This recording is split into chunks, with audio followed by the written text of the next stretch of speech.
Salutations, thinkers. It's me, the one and only Quizmaster Jack, here with the 43rd week of NAQT's Buzzword competition. The marathon is drawing to an end. I'm just going to get right into it. One of these places on Sunset Boulevard was central to the U.S. Supreme Court case Katz versus United States.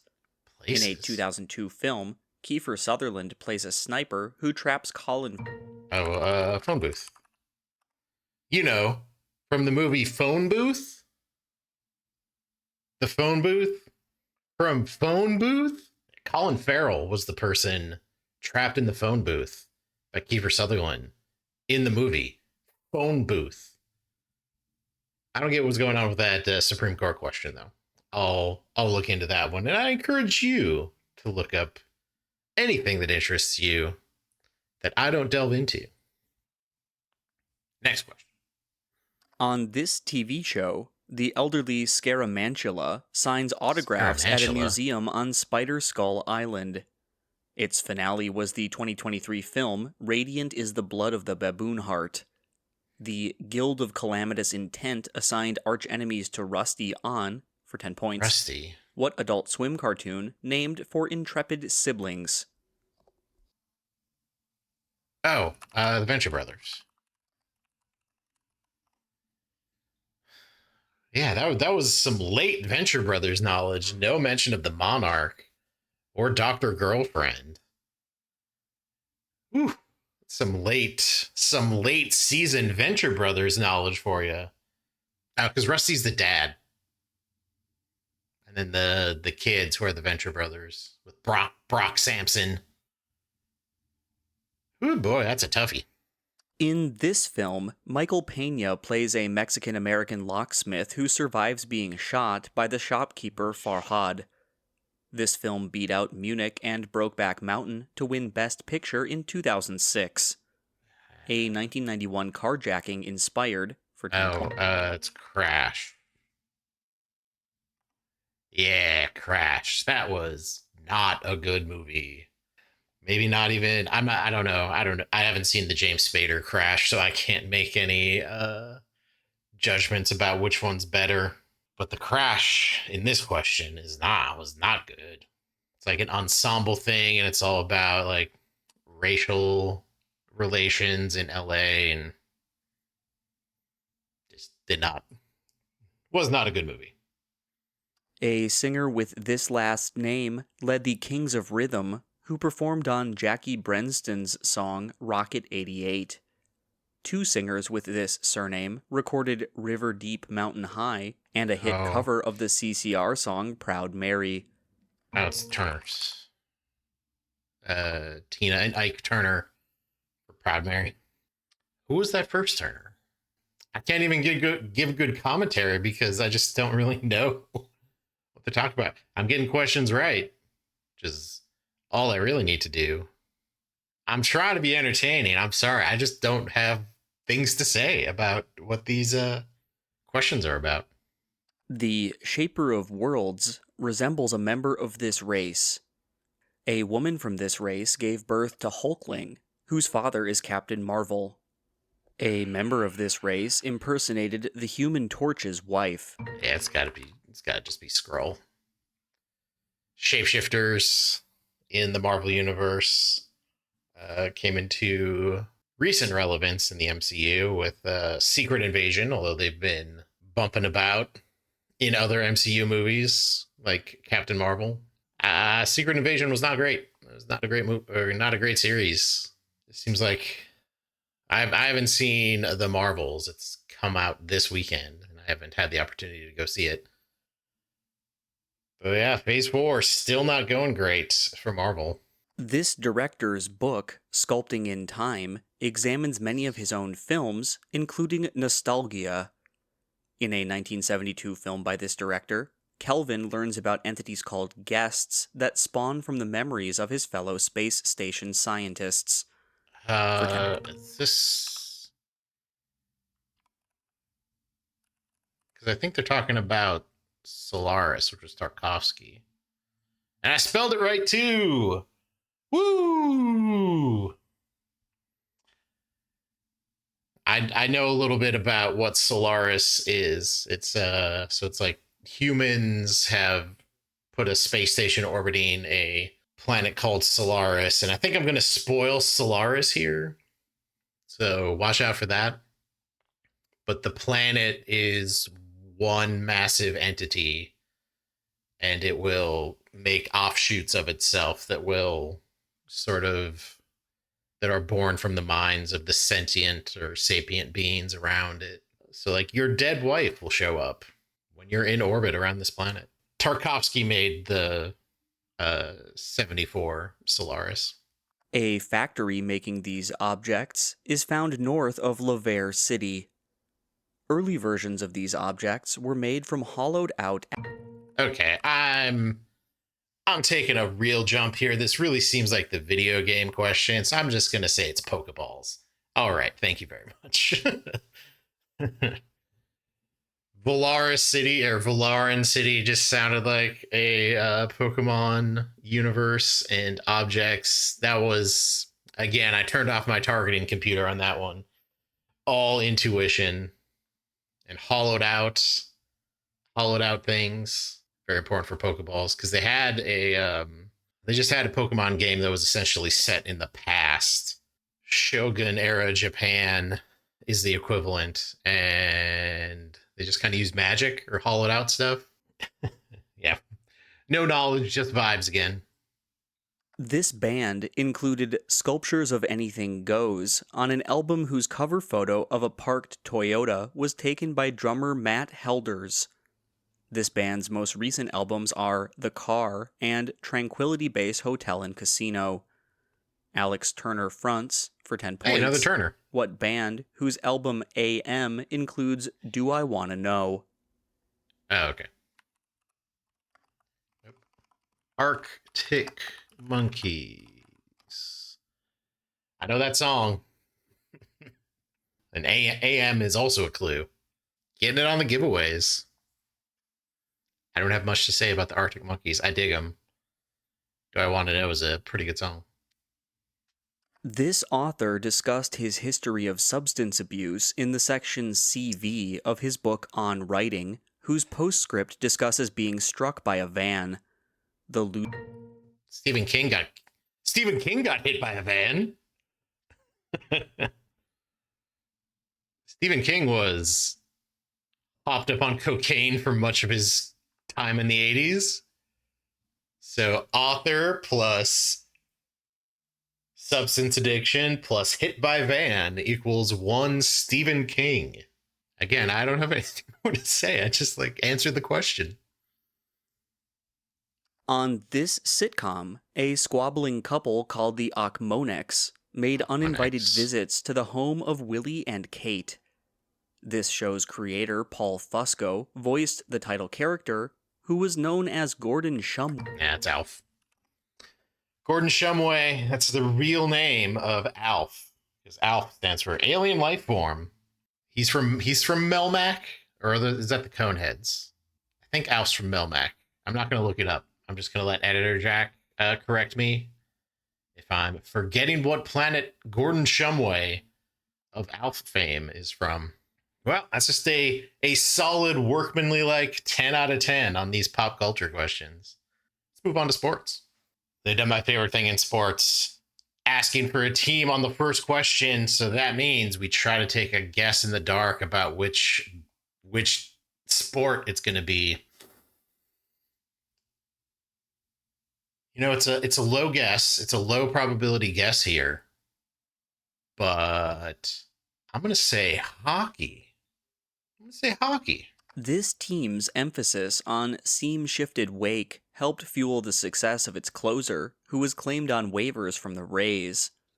This NL team popularized the sweeper breaking ball thrown by its relievers Blake Trinan and Evan Phillips. Who's Blake Trinan on now? What team stars Walker Buehler and Clayton Kershaw? It was the Dodgers. Blake Trinan's on the Dodgers? Oh yeah, because he got traded from the A's to the Dodgers a couple of years ago, and I think he just re-signed with them. The sweeper's just a slider. They just came up with another name for a slider. In 2023, an Avalanche forward became the third player from this country with a 50-goal season. A right winger from this country who plays for the Hurricanes is nicknamed Turbo. The 2022 Olympic gold in men's hockey was won by, for 10 points, what home country of Mikko Rantanen and Teuvo Teravainen? Are they Finnish? I'm just going to go Finland. It was. I was thinking Finland the whole time. I just didn't have any actual clue. I was hoping for a geography giveaway there, but they didn't do it. Was pretty close with my hockey guess. It was the second question, not the first question. This man interviewed Raquel Welch about her role in 100 Rifles for his documentary Jim Brown All-American. During the 1994 conference finals, this man was the target of Reggie Miller's choke gesture. Oh, it's Spike Lee. Yeah. So you do use sports knowledge to get this pop culture answer of Spike Lee. Yeah, the Pacers and the Knicks were almost literally at each other's throats in that time period. Spike Lee always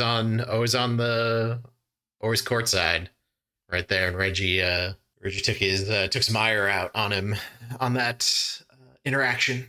In 2023, C.J. Stroud broke this man's record for passes without an interception to start a career. Oh, that's a really good question. As a rookie, he became a primary backup ahead of his future offensive coordinator, Kellen Moore. For 10 points, what quarterback out of Mississippi State succeeded Tony Romo as starter for the Cowboys? That's Dak Prescott. I didn't know he had that record. Been some good rookie quarterbacks in the last 2 decades, which isn't really anything. Like, it's been a lot of good NFL players in the last 2 decades. This man was named a 2022 All-Star starter, partly thanks to a Twitter post by the K-pop star Bam Bam. He was named Rookie of the Year in 2015 after the team that drafted him first overall traded him for Kevin Love. For 10 points in 2020, what wing was traded from the Timberwolves to the Warriors? They already said Kevin Love. I have no idea who they're talking about, honestly. Andrew Wiggins. That's a name I know. I've heard that name. No actual knowledge about Andrew Wiggins. I'm sorry. This manager led the losing team in the only World Series between two teams that had finished the previous year in last place. I think it's Bobby Cox, because they're talking about, has asked me questions about the 1991 World Series with the world champion Minnesota Twins in the best series of all time. Twins beating the Braves in that excellent series. But yeah, there's only one blowout game. All the other ones were within a couple runs. 3 walk-offs, I think, including Game 6 and Game 7. Getting the amazing call, and we'll see you tomorrow night by Jack Buck after Kirby, who was my personal baseball hero as a kid, hit the walk-off home run in Game 6. Got into Game 7, and Jack Morris just took over. Yeah, 1-0. Game 7. Twins win World Series championship. Honestly, I think that's when I fell in love with baseball. A World Series to remember. There's been a couple of ones lately that have been pretty close. That Cubs Cleveland one was up there. There'd have to be a real non-debatable quality World Series for me to knock off the 91 World Series as best of all time. Plus, both teams were worst first. Both teams were worst to first in that World Series. This man helped Tony Rennis write the anthem for his soccer club. Adriano Galliani was the long-serving vice chairman at a club owned by this founder of Fininvest that was known as the Immortals. In 1986, AC Milan was bought by, for 10 points, what media tycoon, a 4-time prime minister of Italy? Oh, Berlusconi? They'll give me that one. Oh, maybe they won't. I flipped the R and the U. That one's on the fence. I'm not sure. I'm not sure if they'll give me that one. They can go to the tape here where I said Berlusconi as I was. Nah, I don't think anybody from NAQT watches these. Okay, so we've had. I think we've had a hockey question.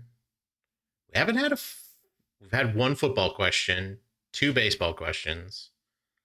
So now I think it's either going to be basketball or football.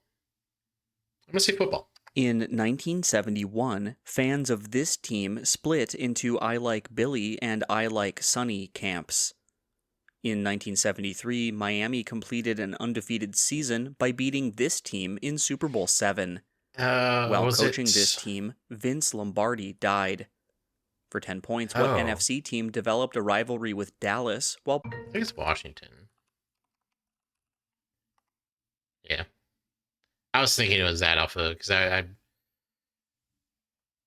written many questions about the 72 Miami Dolphins, and it's always something about beating the Washington team before or to finish off the perfect season. This man was taken with the number 3 pick by the Celtics under first-year coach Rick Pitino. Oh, who took this guard was named Finals MVP when his team surprisingly won a title in 5 games over Karl Malone and the Lakers. For 10 points, what point guard who was nicknamed Mr. Big Shot led the 2004 champion Pistons?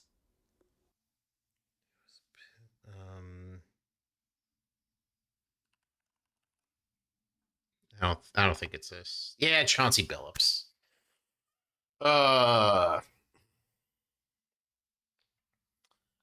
I'm not good at remembering basketball guys. It's just not my jam, if you will. Trying to cover up my ignorance of a sports topic with humor there. In 2022, this athlete was subject to an exercise of ministerial power by Alex Hawke. In 2023, he did not play the Miami Open or Indian Wells because... I think that's Novak. Let's put this in here. Actually, let's not put that in there. It's Djokovic. I spelled that right. Yeah, dude didn't want to get vaccinated, so we stopped playing tennis. They stopped letting him play tennis, as they should have. Anyway, that's it for week 43. Just a quick one in and out. Got my questions right. I did get to opine about the best World Series of all time in 1991. Twins over Braves. But not getting in, get these questions done. That's it for me. If you liked this week 43 of Buzzword, you can hit the like button, hit the subscribe button, leave a comment with what your favorite World Series is. And if you like these questions and want to play them yourself before you watch me play them, you can head on over to naqt.com/buzzword and see what sort of games they got going for you. That's going to be it for me. I got stuff to do, so I'm going to head out. We'll see you next week. Thank you. Bye.